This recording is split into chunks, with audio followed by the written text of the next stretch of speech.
Sales में काम करने वालों का सबसे बड़ा ऑब्स्टेकल ऑब्जेक्शन होता है।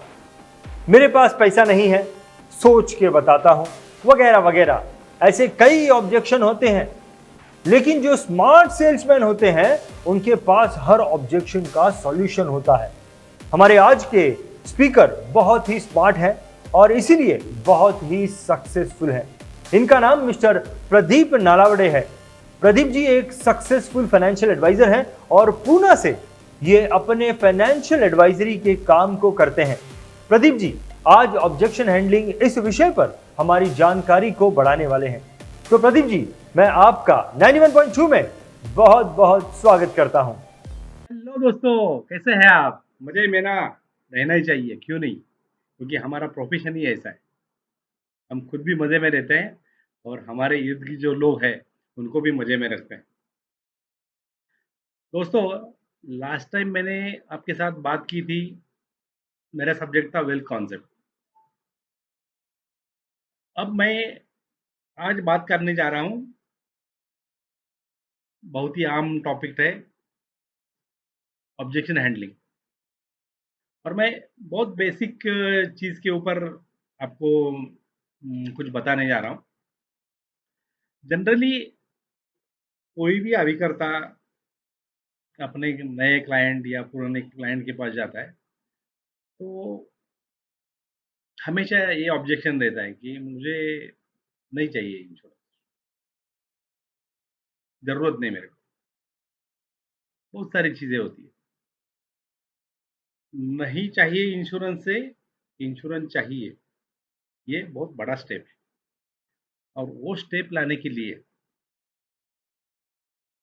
मुझे आज भी बहुत पापड़ बेलने पड़ते हैं, जब नया कस्टमर मेरे सामने बैठा हो या मुझे कहीं से लीड मिले। छोटे छोटे एग्जाम्पल दे दो सर। अब घर से बाहर निकलते हैं, ताला लगा दे, एक बार फिर देखते हैं ताला ठीक से लगा है कि नहीं। दूसरा एग्जाम्पल, गाड़ी चला रहे हो, कहीं रुकने की नौबत आ गई, लॉक किया। आजकल तो रिमोट कंट्रोल वगैरह सब आता है। पुराने ज़माने में चाबी घुमा के ताला लगाना पड़ता था या लॉक करनी पड़ती थी गाड़ी। तो जो बंदा गाड़ी को लॉक कर रहा है, वो 100% अपना या तो हैंडल हिला के देखेगा या रिमोट कंट्रोल है तो 2 बार दबाएगा और कंफर्म करेगा कि गाड़ी लॉक हो गई। बैंक का लॉकर में जाते हैं, खास करके लेडीज लोग ज़्यादा है। लॉकर खोला, कुछ सामान रखा या बाहर निकाला, कॉस्टली चीज़ें रहती हैं। जब काम हो जाता है, लॉकर बंद करते हैं और 100% वो हैंडल फिर चेक करते हैं ये लॉक ठीक से हुआ है या नहीं हुआ। क्यों? एक बार लॉक किया तो होता नहीं। It is called as assurance. हम लोग दोबारा डेफिनेटली चेक करते हैं तो एश्योर कि ताला ठीक से लगा है कि नहीं। अभी थोड़ा अलग एग्जांपल देता हूँ। घर में बाथरूम में गए, बाथरूम से बाहर आते, दरवाजा मोस्ट ऑफ द टाइम बंद करते, दोबारा चेक करते हैं क्या कि वो दरवाजा ठीक से बंद हुआ कि नहीं? नहीं, कोई नहीं करता। कार में जो आदमी पीछे बैठा है या ड्राइवर के बगल में बैठा है वो भी उतरते टाइम दरवाजा बंद करता है। वो दोबारा चेक करता है क्या दरवाजा ठीक से बंद हुआ है कि नहीं? नहीं करता, मैं तो नहीं करता। बैंक का लॉकर से जब लॉकर का काम हो जाता है,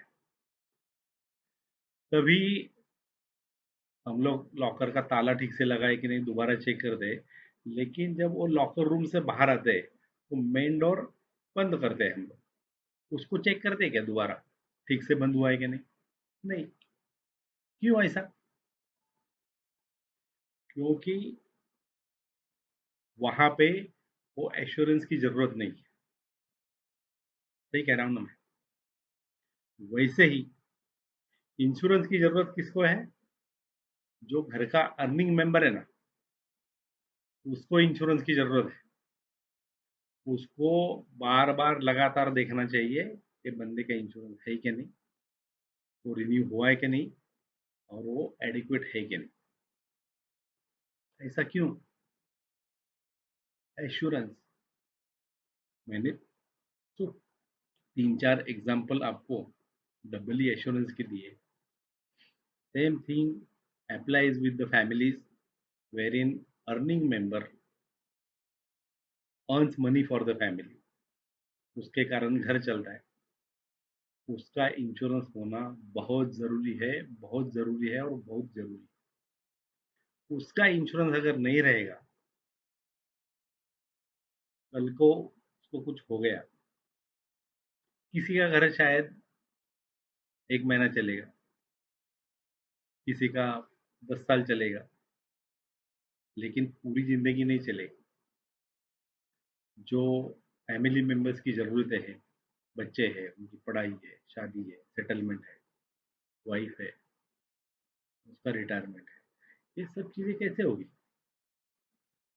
धंधा है, कौन चलाएगा उसको?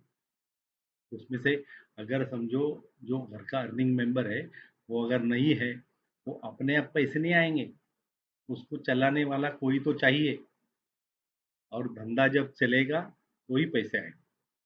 धंधा अगर नहीं चलेगा, पैसे नहीं आएँगे। एक ज़माने में रियल एस्टेट का बहुत बोलबाला था, आज क्या हाल है? मेरे मेरे अपने कस्टमर हैं, 2 साल पहले, 3 साल पहले 10 लाख, 15 लाख, 20 लाख रेंट मिलता था उनको। पिछले 3 महीने में प्रॉपर्टी खाली पड़ी है, एक पैसे का रेंट नहीं आ रहा है, बल्कि खाली पड़ी है तो उसको मेंटेन करने के लिए पैसा लगता है। दोस्तों, ये सब चीज़ें हमारे डॉक्यूमेंटेशन के लिए या कस्टमर के पास जाने के पहले उनको बताने के लिए उसको लिस्ट आउट करना बहुत ज़रूरी है। सोसाइटी में क्या हो रहा है, कौन क्या फेस कर रहा है और आपको क्या फेस करना पड़ेगा, इसकी जानकारी देना और उसकी पूरी पिक्चर कस्टमर के सामने लाना, ये हमारा कर्तव्य है। तो कर्तव्य अगर ठीक से निभाएंगे तो कस्टमर कहीं नहीं जाएगा, वो डेफिनेटली कन्विंस होगा कि हाँ, मैंने इंश्योरेंस करना चाहिए। मैं आज ही एक मेरे कस्टमर के पास गया था, उसका एक शॉप का लिंक है, उसका इंश्योरेंस मुझे करना था। आज तीसरी मीटिंग थी, इसके पहले 2 मीटिंग हो गए। मैंने फिर वो फायर इंश्योरेंस कैसा करना है, फिर नेचुरल कैलेमिटी से कैसे बचना है, फिर कैश का जो सेफ में है, ट्रांजिट में है, फिडेलिटी इंश्योरेंस, बहुत सारी बातें की। आज हो गया फाइनल। उसने उसका चेक भी दे दिया मेरे मेरे हाथ में। 2 बार चाय पी, इतनी लंबी मीटिंग चली। जब मीटिंग खत्म होने का टाइम आया ना, तो मैंने उसको पूछा, सर ये हो गया आपके प्रॉपर्टी का इंश्योरेंस, आपका क्या? उसके लेफ्ट हैंड साइड पे उसका लास्ट ईयर का बैलेंस शीट और इनकम टैक्स का और कंपटीशन का पूरा सेट पड़ा था, मेरे सामने उसने रख दिया। बोलता है, सर ये पूरा पढ़िए और देखिए आपने मेरे लाइफ इंश्योरेंस के ऊपर एक पैसा खर्च किया है। मैंने ऊपर ऊपर से देखा, लाइफ इंश्योरेंस प्रीमियम का कोई जिक्र नहीं था उसमें। मैं भी हैरान रह गया, यार इतना बड़ा बिजनेस है बंदे का और लाइफ इंश्योरेंस ही नहीं है। तो बात हुई कि मुझे एक समझो 10 करोड़ का टर्म इंश्योरेंस लेना है, कितना पैसा लगेगा? तो मैंने उसकी उम्र के हिसाब से चेक किया, मैक्सिमम 10 लाख, मिनिमम कुछ 6-7 लाख के करीब आ रहा था अकॉर्डिंग टू टर्म। और उसने पर डे कितना खर्चा लगता है वो कैलकुलेट किया। बोलता है पर डे अगर समझो इतना प्रीमियम देना है मुझे, and he had made some calculations like he will be earning 2% profit on per day basis. तो आप 37 ईयर्स की पॉलिसी मुझे बोल रहे हो, तो मुझे इतना पैसा मिलेगा 37 ईयर्स के बाद? मैंने फटाक से बोल दिया, sir 37 years you are guaranteeing yourself that you are going to be alive. If not, who is going to run your business? Your wife? Can you imagine your wife running this business? I am serious. आप भी serious हो जाओ. दोस्तों, 20 करोड़ की policy बेच के आया हूँ मैं. खाली टर्म इंश्योरेंस बेचना है या टर्म के साथ कुछ ट्रेडिशनल लेना है, इतना ही डिसीजन बाकी है. बाकी सब सेटल हो गए. ये मेरा खुद का एग्जाम्पल है. आप भी ऐसा एग्जाम्पल दूसरे को बता सकते हैं अपने बारे में. All the best. Thank you.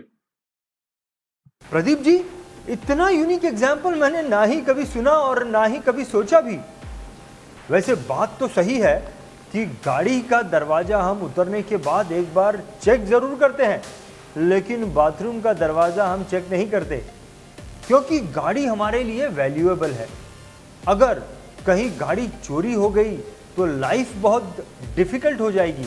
और ये एग्जाम्पल जो आपने ह्यूमन लाइफ वैल्यू के साथ जोड़ा है, वो लाइफ इंश्योरेंस ना लेने का जो ऑब्जेक्शन है उसे चुटकियों में सॉल्व कर देता है.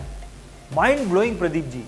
ऐसे ही अच्छे अच्छे ज्ञान के वीडियो आप लाते रहें और हमारे ज्ञान को बढ़ाते रहें. आपकी इस वैल्यूएबल शेयरिंग के लिए बहुत बहुत धन्यवाद प्रदीप जी. दोस्तों, BHEV ये चैनल हमने खास तौर पर भारत देश के लाखों फाइनेंशियल एडवाइजर्स के लिए बनाया है. अगर आप BHEV के मंच पर आकर बात करना चाहते हैं तो हमसे संपर्क जरूर करें.